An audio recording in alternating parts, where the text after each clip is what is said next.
Bom dia, galerinha do sexto ano, sejam todos bem-vindos a mais uma videoaula do nosso canal, Descomplicando a Matemática. Quem fala é o professor Emerson e hoje nós vamos trabalhar com elementos dos poliedros e classificação dos triângulos. Então, nós temos aqui duas figuras diferentes, um é sólido geométrico, a outra é figura plana. Então, pessoal, os poliedros é o que nós chamamos de sólidos geométricos. O que são sólidos geométricos? São figuras tridimensionais. São aquelas figuras que nós olhamos para ela e conseguimos enxergar várias dimensões. A gente observa, mesmo a figura desenhada no plano do quadro, a gente consegue imaginar que ela tem uma face aqui embaixo, tem uma face do lado, tem uma outra ali. E os triângulos já são classificados, já são denominados como figuras planas. Não vou falar classificado porque a gente está trabalhando com a classificação deles. Então são figuras planas. Aquela que a gente olha para ela e só vê uma face, só aquela da frente que está mostrando, né? Então nós temos essas duas diferenças. Então nós temos aqui o exemplo 1 e o 2, os únicos exemplos da videoaula, que vai trabalhar sobre os elementos dos poliedros. Porque a classificação dos triângulos, a gente vai trabalhar só com conceitos. Vou estar explicando para vocês, que aí já vai dar para fazer a atividade. Então olha o exemplo 1. Indica os elementos mostrados na figura a seguir. O título da aula é Elementos do Poliedro. Quais são os elementos do poliedro? Nós temos três: face, aresta e vértice. Aqui a gente tem um cubo, que é uma figura tridimensional, onde a gente consegue enxergar várias faces. Nós temos a frente, aqui nós sabemos que tem um do lado, tem aqui em cima, aqui embaixo, tem lá atrás. Então isso é a característica dos poliedros que são sólidos geométricos. Várias faces que nós conseguimos enxergar.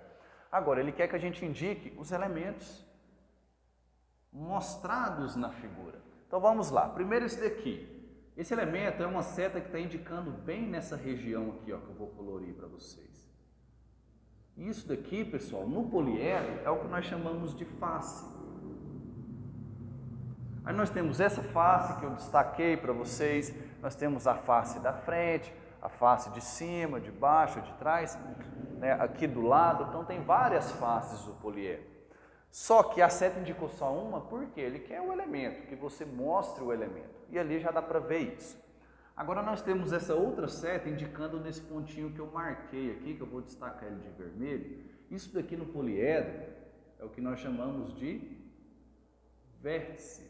Então o poliedro ele também tem vários vértices. Tem esse que estava destacado, aí eu posso destacar esse daqui. Então o que é o vértice? O vértice é o ponto onde as retas se encontram.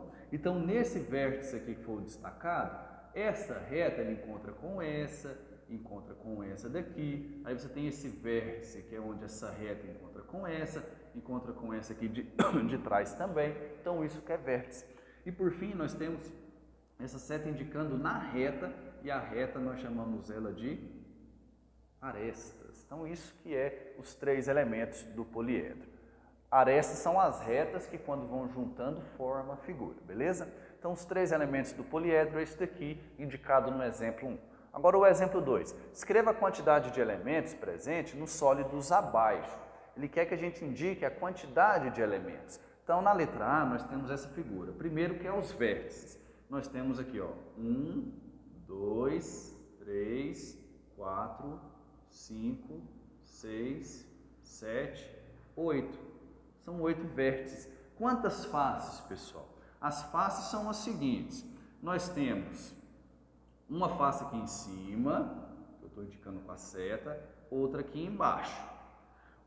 Já foram duas faces, mas o polígono da base é um retângulo. O retângulo tem 4 lados. De cada lado do retângulo sai uma face. Então eu tenho 4 do lado, 4 faces laterais. 1, 2, a lá de trás 3 e a da frente aqui 4. Então, mais 4 faces. Eu tenho 4 faces laterais, mais as duas bases, dando um total de 6 faces. E as arestas, que são as retas. Nós temos aqui 1, 2, 3, 4, 5, 6, 7, 8, 9, 10, 11, 12. 12 arestas. Então aqui nós temos a quantidade de elementos. Letra B. Aqui nós temos um prisma de base pentagonal. Prisma A característica do prisma é que ele tem duas bases, uma base embaixo, outra em cima, diferente da pirâmide que só tem embaixo. E ele é um prisma de base pentagonal, por quê? Porque a base é um pentágono, tem 5 lados, ó. 1, 2, 3, 4, 5. Então vamos primeiro para o vértice, eu tenho aqui 1, 2, 3, 4, 5, 6, 7, 8, 9, 10. Então nós temos 10 vértices. Agora as faces.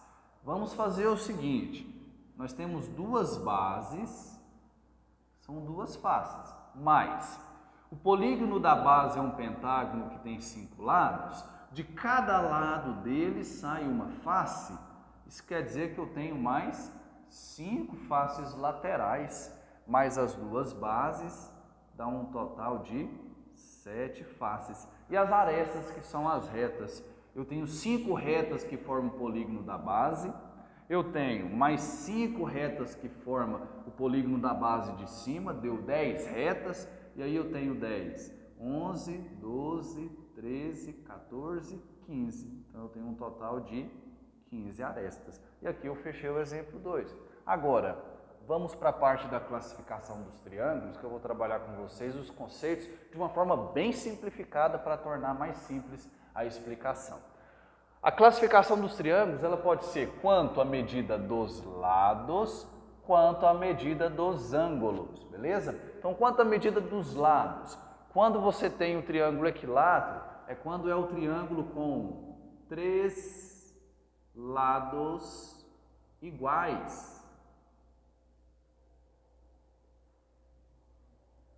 Então, se você tem um triângulo que um lado mede 10, o outro mede 10 e o outro mede 10, ele é equilátero, 3 lados iguais. Isósceles é quando você tem 2 lados iguais e um diferente, bem tranquilo. Beleza? Então vamos supor que você tem um triângulo em que a base mede 12 centímetros. Um lado mede 15, o outro mede 15, então ele é isósceles. Ele tem 2 lados de 15 que são iguais e um de 12 que é o diferente. 2 lados iguais e um diferente, o triângulo é isósceles. E o escaleno é o triângulo com 3 lados diferentes. Então, se você tem um triângulo que um lado mede 8, o outro mede 10, o outro mede 12, são todos os lados diferentes, ele é escaleno. Então, isso daqui é a classificação dos triângulos quanto à medida dos lados. Agora, quanto à medida dos ângulos. Acutângulo. Acutângulo são triângulos com 3 ângulos agudos. Triângulos com 3 ângulos agudos. Agora, eu preciso saber o que são ângulos agudos. Ângulo agudo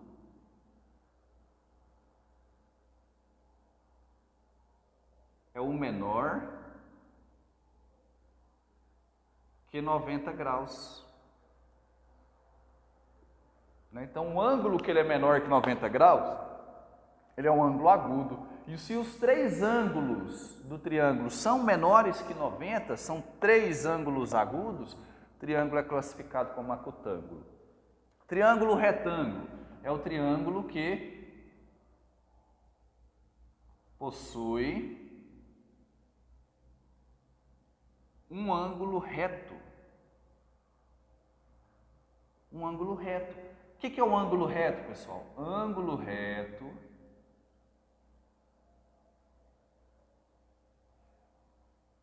é o que mede 90 graus. É aquele ângulo quadradinho, né? Você tem aqui o triângulo. Se você tem esse ângulo quadradinho, de olhar para ele a gente já sabe que ele é o ângulo reto. Ele tem a medida de 90 graus. Se tem a presença desse ângulo aqui, de olhar eu já sei que o triângulo ele é retângulo. E para finalizar, o triângulo obtusângulo é o triângulo que possui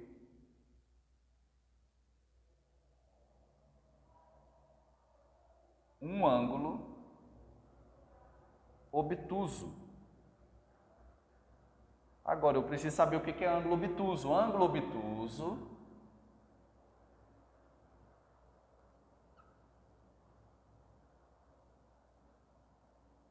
é o ângulo maior que 90 graus. Então, se lá no triângulo eu tenho um ângulo que mede 120 graus, ele tem um ângulo que é maior que 90. Esse ângulo é chamado de obtuso. E se ele tem um ângulo obtuso, ele precisa ter apenas um, não tem como ele ter mais, até porque não tem como ter mais. Então, ele já é classificado como um triângulo obtusângulo, beleza? Então, aqui nós finalizamos a nossa videoaula. Vou deixar espaço para vocês tirarem um print da tela. Qualquer dúvida que tiver, estou à disposição. Podem chamar que a gente esclarece as dúvidas. No mais, se inscreva no nosso canal, dá um like para nos ajudar e não se esqueça dos cuidados básicos. Utilizar álcool 70, lavar as mãos sempre que possível, usar máscara e o distanciamento. Um abraço, até a próxima.